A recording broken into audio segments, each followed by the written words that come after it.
أعوذ بالله من الشيطان الرجيم.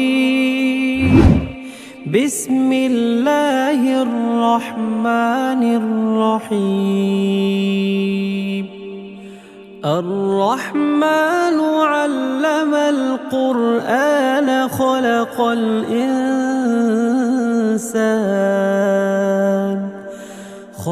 الإنسان علمه البيان. الشمس والقمر بحسبان والنجم والشجر يسجدان والسماء رفعها ووضع الميزان ألا تطغوا في الميزان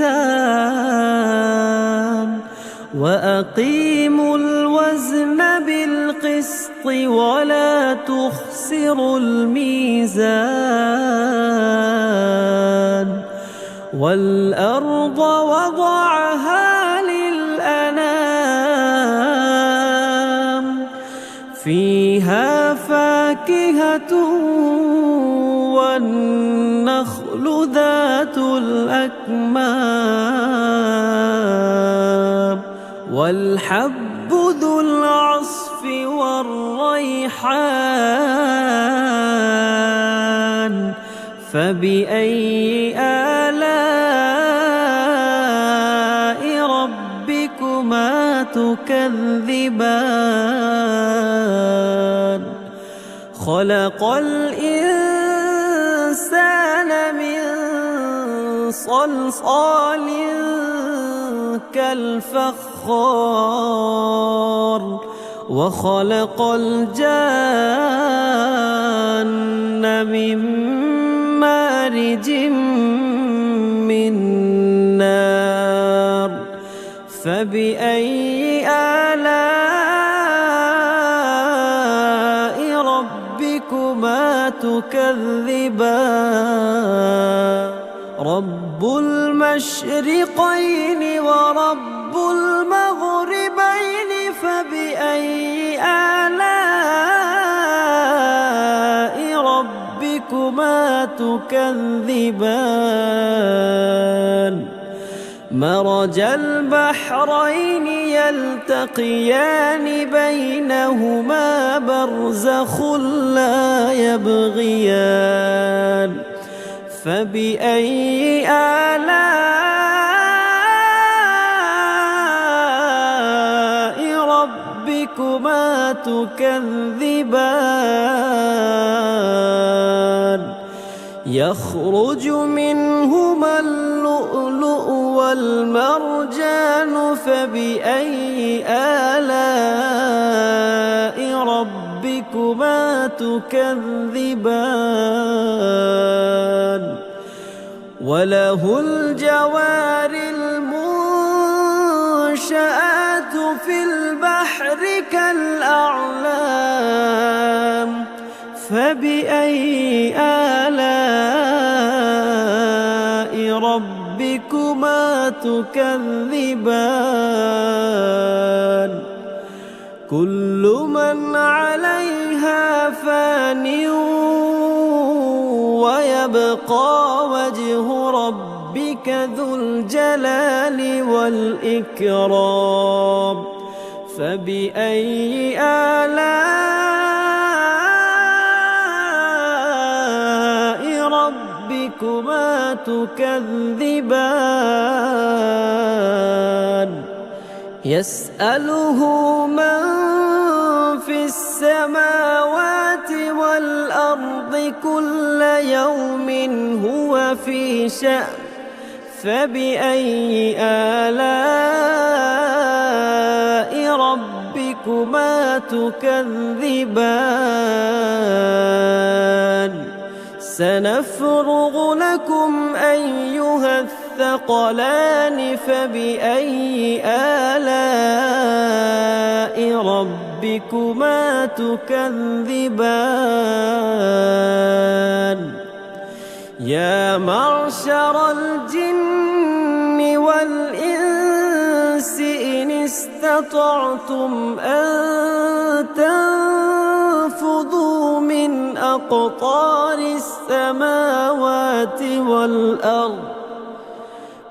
أقطار السماوات والأرض فانفذوا لا تنفذون إلا بسلطان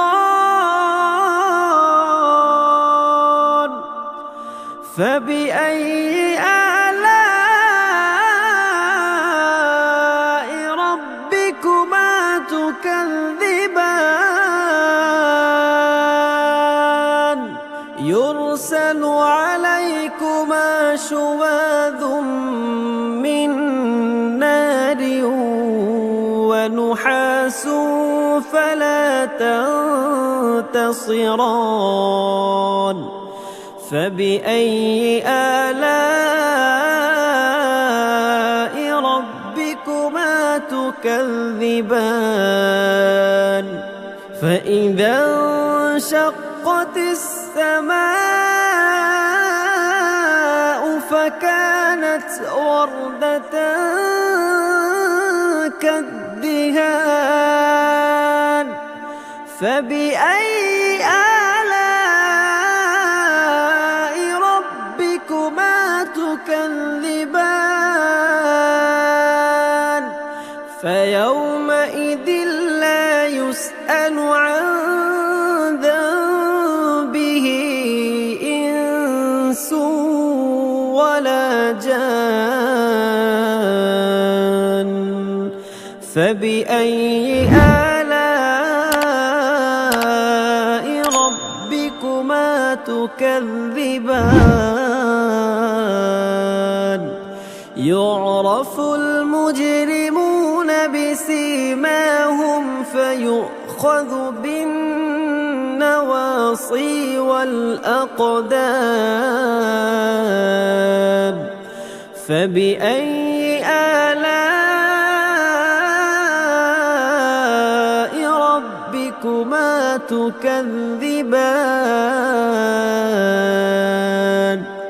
هذه جهنم التي يكذب بها المجرمون يطوفون بينها وبين حميم آن فبأي آلاء ربكما تكذبان ولمن خاف مقام ربه جنتان فبأي آلاء ربكما تكذبان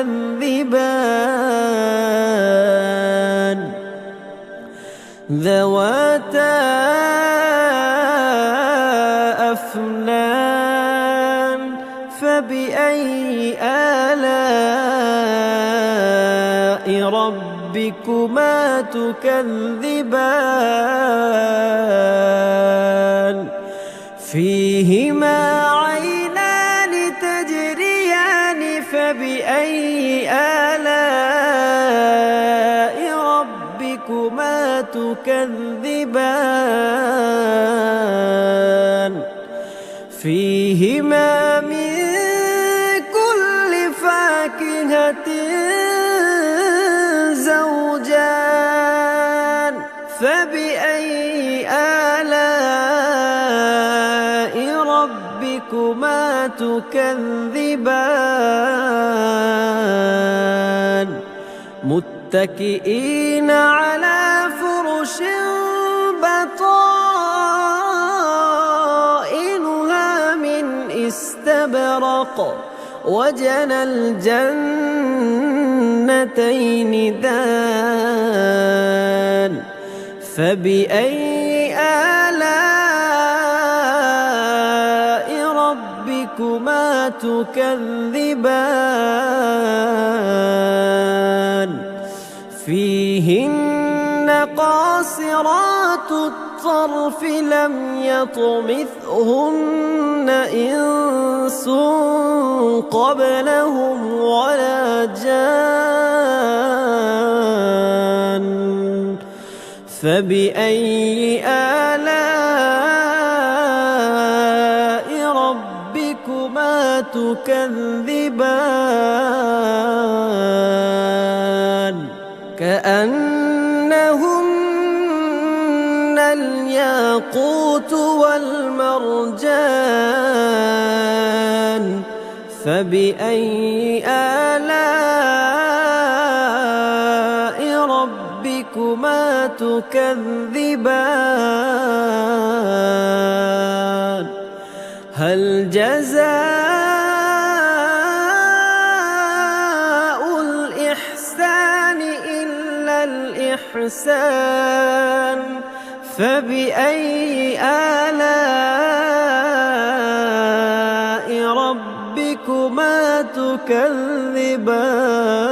تكذبان ومن دونهما جنتان فبأي آلاء ربكما تكذبان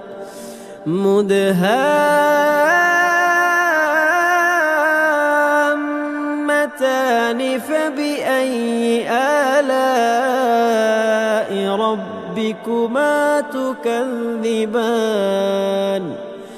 فيهما عينان نضاختان فبأي آلاء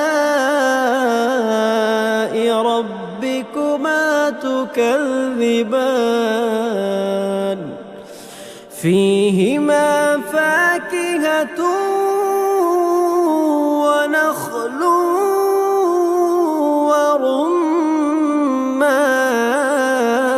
ورمان فبأي آلاء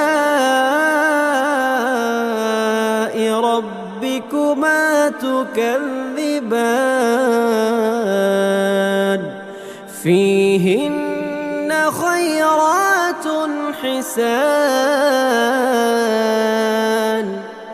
فبأي آلاء ربكما تكذبان حور مقصورات في الخيام فبأي آلاء ربكما تكذبان لم يطمثهن إنس قبلهم ولا جان فبأي آلاء ربكما تكذبان متكئين على رفرف خضر وعبقري حسان فبأي آلاء ربكما تكذبان تبارك اسم ربك ذي الجلال والإكرام